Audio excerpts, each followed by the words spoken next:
Maduro denuncia que Estados Unidos quiere empujar a Brasil a un conflicto armado con Venezuela. El presidente de Venezuela, Nicolás Maduro, ha acusado a Estados Unidos de tener un plan para llevar a Venezuela utilizando para ello a Brasil. Así, ha asegurado que el presidente brasileño Jair Bolsonaro fue citado en la mansión del presidente estadounidense Donald Trump con el único propósito de empujar a Brasil a un conflicto armado con Venezuela. Le pedimos a los sectores democráticos, humanistas, al pueblo de Brasil y a las fuerzas militares que detengan cualquier aventura de Jair Bolsonaro en coordinación con Donald Trump contra Venezuela, ha apuntado Maduro en un discurso televisado este viernes por la cadena estatal venezolana. Este jueves Brasil anunció la retirada de sus diplomáticos, concretamente se han retirado 4 diplomáticos de la embajada y a otros 7 funcionarios de 2 consulados que Brasil disponía en Venezuela, y explicó que existe un movimiento sincronizado para que los diplomáticos del gobierno de Venezuela abandonen también Brasil.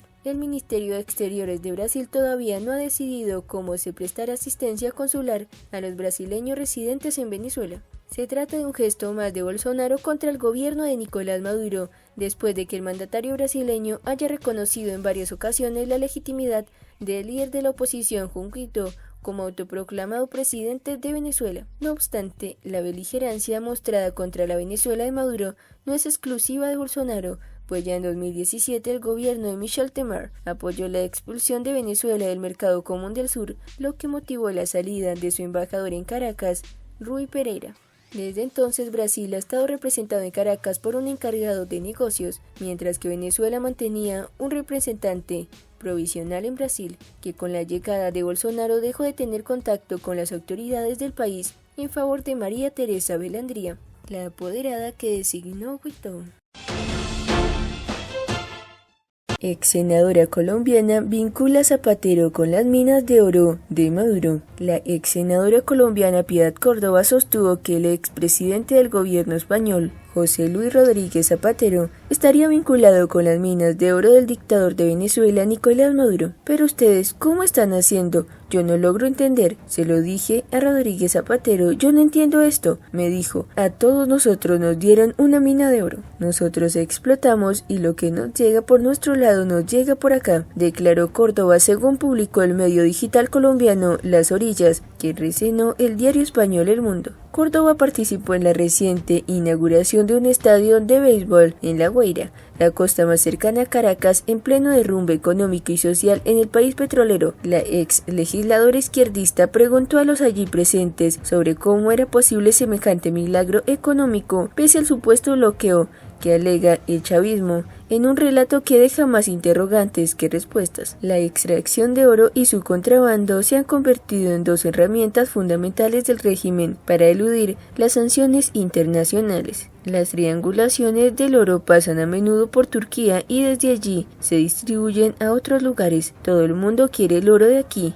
Parafraseó Córdoba las palabras de uno de sus interlocutores, quien también reconoció que acaban de comprar a China las herramientas necesarias. Generales y jerarcas del chavismo se reparten las minas de la Gran Sabana bajo protección de la guerrilla colombiana y de mafias locales. Incluso el Parlamento ha señalado al hijo de Maduro de estar al frente de una mina de coltán en el Amazonas. Entre los grandes olvidos de Córdoba en esta entrevista con Las Dos Orillas está el nombre de quien es el principal financiador del Estadio de La Guaira, inaugurado con años de retraso. Se trata de un viejo conocido suyo, el empresario colombiano Alex Saab, a quien la fiscal rebelde de Venezuela, Luisa Ortega Díaz, acusa de ser el principal testaferro de Maduro. Saab, en su país y en Estados Unidos, se ha enriquecido en los últimos años gracias a las cajas de comida Clap, la versión bolivariana de las libretas cubanas de racionamiento transformadas en la principal herramienta de control social del chavismo.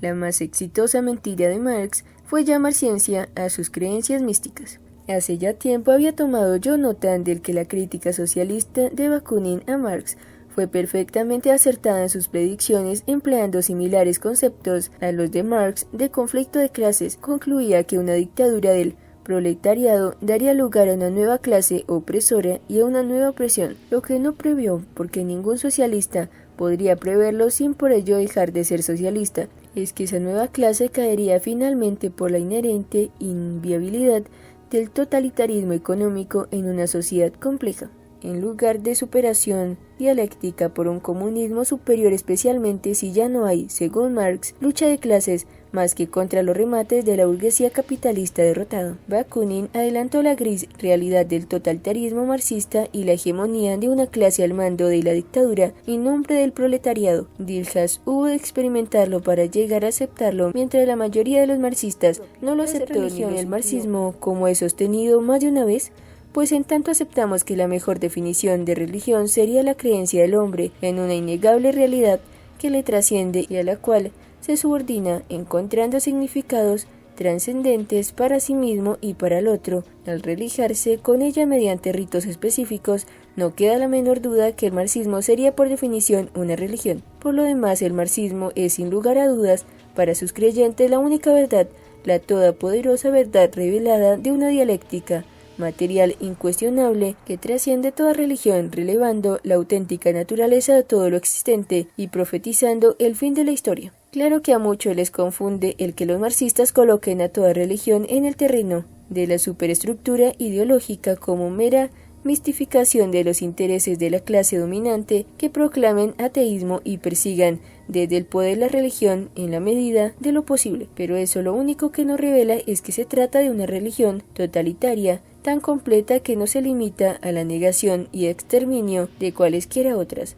a las que califica de falsas y supersticiosas, sino que se siente obligada a autodenominarse ciencia, definiendo a la ciencia como todo lo contrario de lo que es la ciencia. En la definición marxista de ciencia, ciencia para el creyente marxista es a la vez dialéctica material y verdad última e incuestionable. Cuando a eso sumamos su definición polilogista de superestructura ideológica, y tomamos nota del que no sería raro para una religión proclamarse como única verdad, negando toda otra como superstición. Lo que hace Marx es un truco de prestidigitador con los significados para definir como científicas un conjunto de afirmaciones sin prueba alguna y pasar su dogmática por teoría de una ciencia histórica, lo que por lo demás se ha revelado falsa hasta el último detalle, pero que subsiste porque al reclamar para sí la naturaleza de verdad incuestionable, última y definitiva, pertenece al terreno de la religión,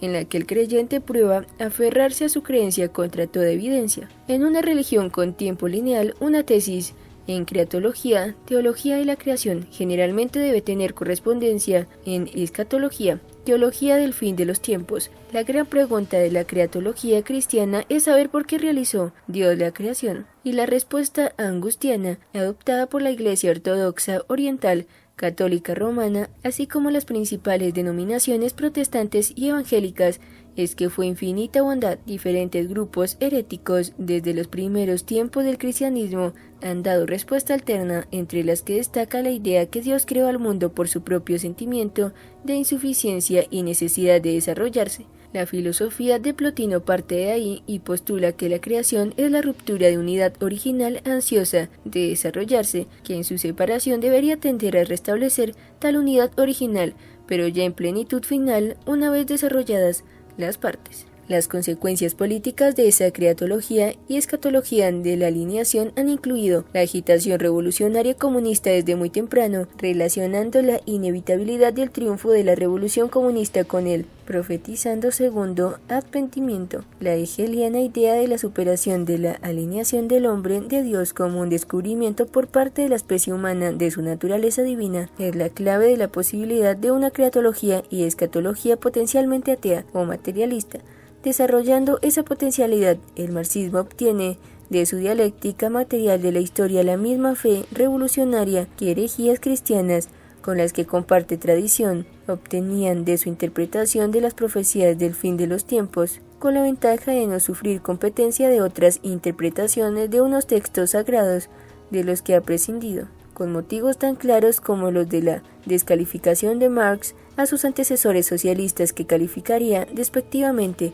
de utópicos. La generalidad de los marxistas ha preferido ignorar la larga historia del comunismo, una historia comprometedora para ellos en más de un sentido, y así el común de marxistas y filomarxistas suelen ignorar que primera revolución comunista en tomar el poder y gobernar de manera efímera no fue la Comuna de París, sino la revolución anabaptista de 1534 en Münster. Con esta columna que intenté redactar para que fuera razonablemente interesante por sí misma, doy completa respuesta a varios comentarios, objeciones y argumentos interesantes que me han enviado algunos lectores sobre un par de columnas recientes en que me referían al marxismo como religión, sin agotar a quien esto lea con la detallada cita de las mismas.